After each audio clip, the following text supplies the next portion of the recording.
How are you?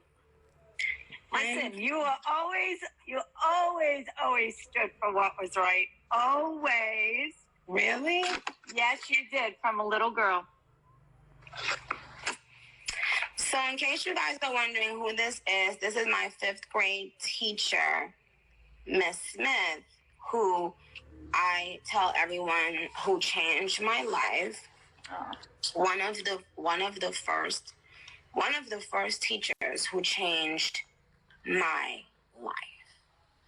And I was so enamored with her. She oh my God, she had the best accessories. She would match her outfit so perfectly.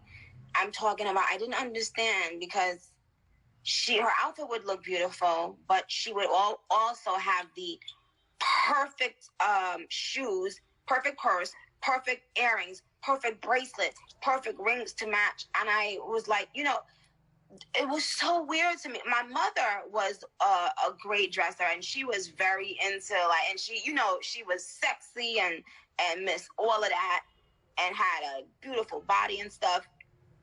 But it was when I went to your class, Miss Smith, I was like so in love with you because you were the best dressed, but you also brought out the creativity in me.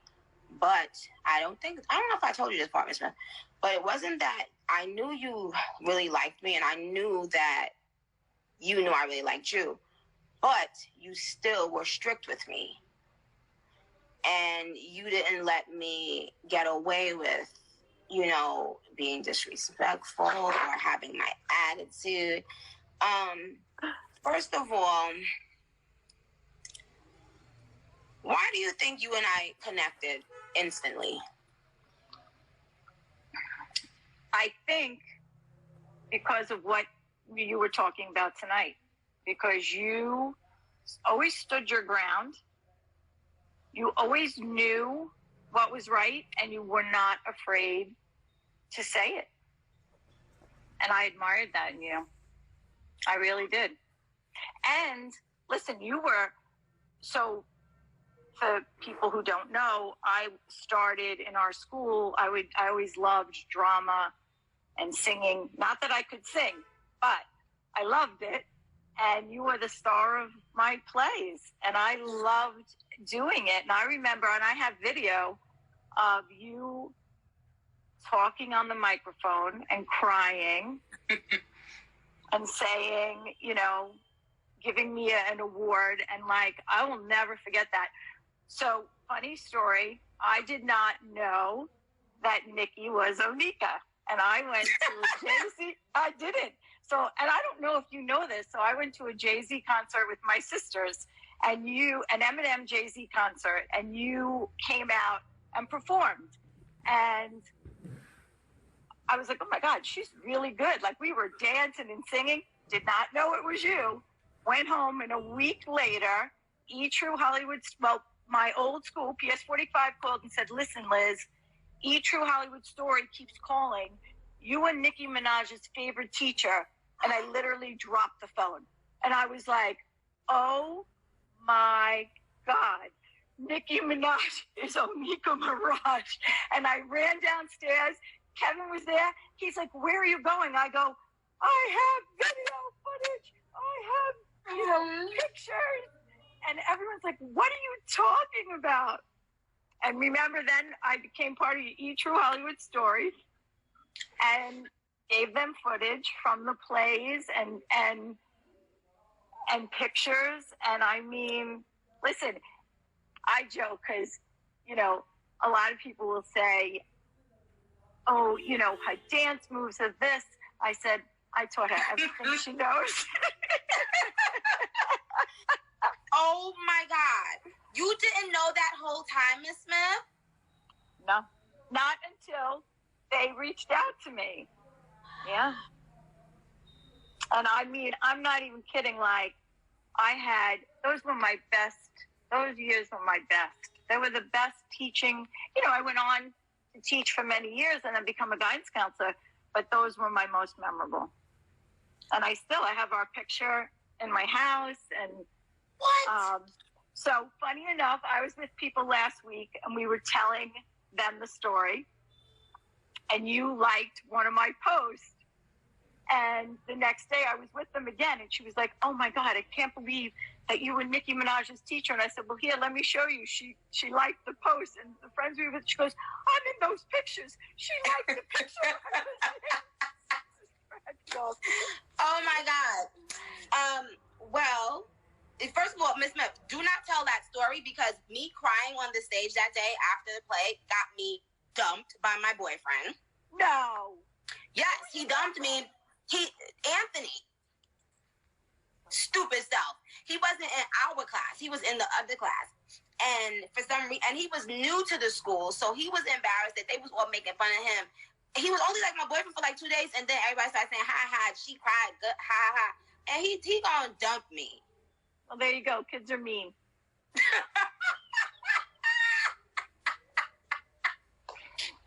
I remember we used to, I remember you saying this.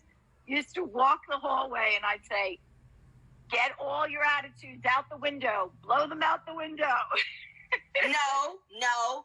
I was talking back in class and you told me, go stand by the window and say, "Attitude," so I can get my attitude out. And I had to walk in front of the window, in front of the whole class, and I was like, blow your attitude out.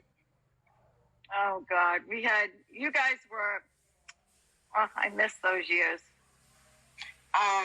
Well, I don't, and you were into arts and crafts as well, and I loved it. I didn't know how you were able to draw. What is the thing it's called, Miss Smith? Is it something glyphics? Oh yeah, calligraphy. Calligraphy. Yeah. You knew how to do. Did you learn that, or did you just? I taught it myself. I was okay at it, but I could have been better. But we did a lot of that. Remember, we used to do a lot of art projects, and we did so much. You know what? That's when teaching was fun. And when you you touched people's lives as a teacher, listen, I was very fortunate for you to validate that for me, right? As a teacher, not many teachers teach that person who becomes famous and that's out there. When teachers have that validation and they know that they've touched the lives of several, students. I mean, listen, not everybody likes their teacher. I'm sure there were people who, thought I was too strict, but yeah. Oh, a lot of people thought you were strict. So many people were scared to be in your class. And I was strict for a reason, because it was just always knowing and believing in yourself, doing what was right, and being respectful, right? Yeah. And that would take you places in life. And I think you took that with you. Yes, I was about to say, you showed me how a powerful woman could keep her femininity while still being a freaking boss and still demanding respect. Because as a kid, I didn't really know how to articulate it, but I would go in other classes, or, like, let's say if a substitute teacher came in, or other teachers that I had to be around, I would see how they weren't able to demand the respect of the class. They weren't able to calm the children down. You got so much done in the curriculum because you allowed us to have fun and to do all these amazing things we loved to do, but on one condition. Oh, you're not going to play with me. You're not going to disrespect me. And that's what we were going to establish day one. And you established that.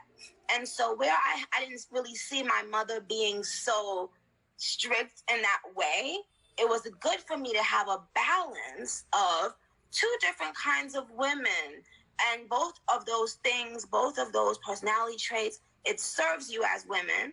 But I needed to see that. I needed to see a woman be like that, so thank you.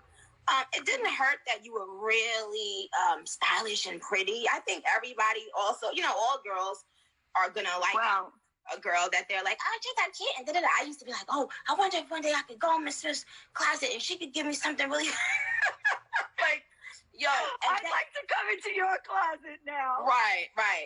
You know what? I'll send you some stuff. I know your taste. Oh, okay, well, this is the last thing I'm gonna tell. This is the last thing I'm gonna say. A picture of us. Hold on. It's funny though, Miss Smith. Yes. I'm taking a picture. Smile. Oh, I love you. That's ugly. Me. But listen, last thing. It's you. I was like 3 days ago. I was about to post something. I went on TV for my first time ever with you, and I was just about to post me. They had my fans on Twitter had a little video of me saying something, and I still had like my Trinidadian accent. And so I'm going to post it on Instagram tomorrow, actually, because I was just about to post it, like, a few days ago. So it's interesting that I saw you pop up on the live. I'm going to post it tomorrow so you guys can see. And you know what, Miss Smith? I want to talk to you about some other things behind the scenes, because I feel like now I'm in a space where, because, I think the last time I saw you physically is when I went back to Peace 45. We gave out turkeys and stuff. Quinn said, "Oh, we going." He was a baby. Do you remember what he said? About my lips? No. You tried to kiss him. No, you had ice cream cones. You had like a brassiere thing on with ice cream cones. And he looked up. Now, he was little. And he said, "Are we going to dinner with Aunt Nikki?" And I said, "I don't think so." And he said, "Okay, because she's very inappropriately dressed."